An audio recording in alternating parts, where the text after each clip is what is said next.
Joe Leigh here for Seconds Out with Glen McCrory, former world cruiserweight champion, of course, and we're here for Fight Academy. You're the commentator on this week's event and a couple of weeks ago as well. How are you finding Fight Academy as a whole? And actually, how are you first of all? I'm very good now. I have been ill for about 7 days, but I think everybody's been ill at some point or another. So no, I'm good. I'm good to go now. What a Fight Zone. You know, I'm really glad to be here. Really glad to be part of the team, and I think this is the future of British boxing, because this involves the masses. This involves, you know, and I haven't been as excited about this my whole career, because the monopoly is broken. You know, people don't realize what it's like as a fighter trying to make your way when the big promoters get their fighters ahead, and you know, and the rest all have to come in the hard way. And I was one of those fighters that had to, you know, fight Frank Warren's fighters, beat his good guys, you know, against the odds, and then had to go and base myself in America. So I think this is the most exciting thing in boxing, because the monopoly is broken. Finally, you know, it was your Mickey Duffs and your Mike Barrett's and your Frank Warrens. Now it's your Eddie Hearns and Frank. You know, and if you're not with them, you're kind of out of the picture. Where now what Dennis has done is brilliant, because you know, he's using lots of promoters, so all the fighters get a chance. We're going to be all around the country. We're going to be doing all the fights, and you know, if you're a young boy or girl making your debut, normally you would never get, you know, you'd never get seen. All these kids, some of them making their debuts. Everyone on this card is going to get seen on TV, and they're going to get interviewed, and you know, if that's your debut and you've just won, that's Christmas. That is Christmas. So it's very, very exciting, and I feel it's very exciting for the fighters. Everybody I talk to, trainers, fighters alike, just think it's wonderful. So it's the future. And the fact that it's known as a small hall show still, but it's outside, do you think that's quite a ballsy thing for Dennis to have done? Well, you know, I mean, he's had to do that. And I think it's a very brave thing, promotional wise, to take that risk. You know, put several. You know, it's not one fight. It's week in, week out. Whatever the weather, whatever comes up. You know, we're here on Fight Zone, and fighters are going to get work. And there's a card out in Malta. Whatever the weather, hopefully that one's sunny. Are you going to be out there enjoying the sun? Well, Dennis has promised me, so Dennis, you better get me out there.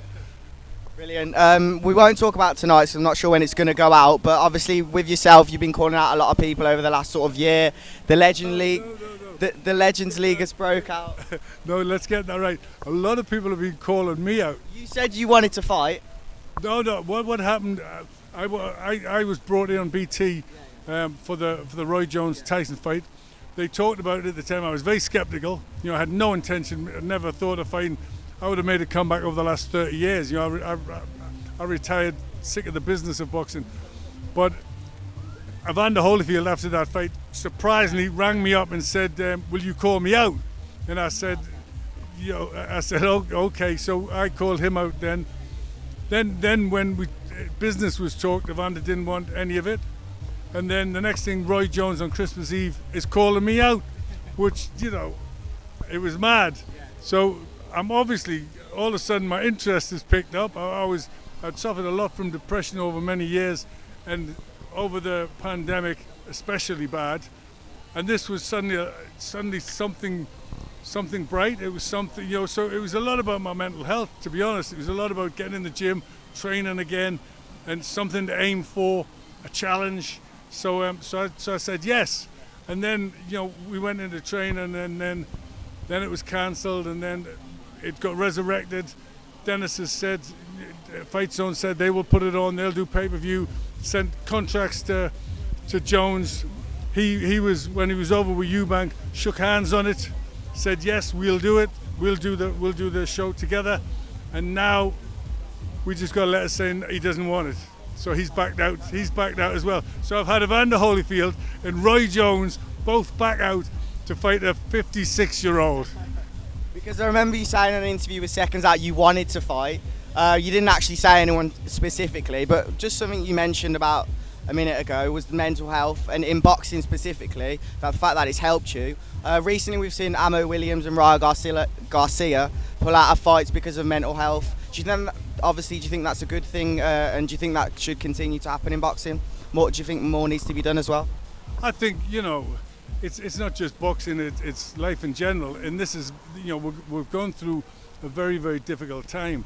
And, a lot of the boxers have had a lot of troubles in the past. I'm not the only one that's had lots of troubles. So lots of boxers have been like that. So I think they are, they do need, people need to look for the fighters. They're not, it doesn't matter if they're stars or whatever, they're still suffering in some way whatsoever, because they've had tough upbringings. And I had a lot of loss. Lost my brother when I watched him die for about 15 years every day with a terrible illness, and it affected me terribly. And but years ago you couldn't say anything. Years ago you just suffered in silence. You just got through the best you could. Whether in my case it was drink myself half to death. It was to try and cope. And a lot of fighters have similar problems. But now you can get help. And now you can ask for help. And I urge anybody, fighter, not a fighter, whatever, if you are suffering, reach out, pick the phone up and ask for help. That's the best thing you can do. And the minute you say them words, the minute you say, please, I need a bit of help, is the minute you'll start coming back. Powerful words, Glenn. One more thing I just want to quickly speak to you about is the Sky Sports have obviously got no promoter currently. Eddie Hearn's left, basically, he's gone to the Zone. I just want your thoughts on what Eddie is going to do with the Zone. Do you think it's a good move? I think, Eddie's very smart. He knows, he'll have a plan. He's in the big picture with the big fights at the minute. He's still got Anthony Joshua, and now he's with Canelo and all that. So that's a great move. He's doing fabulous. Sky, unfortunately, have got the backlash of it all, and they're left in the lurch. But I'm sure there's good people there. They got to the top once before, and they will again. They'll come back strong. All right, brilliant. Really appreciate your time. Thank you very much. Cheers. Thank you.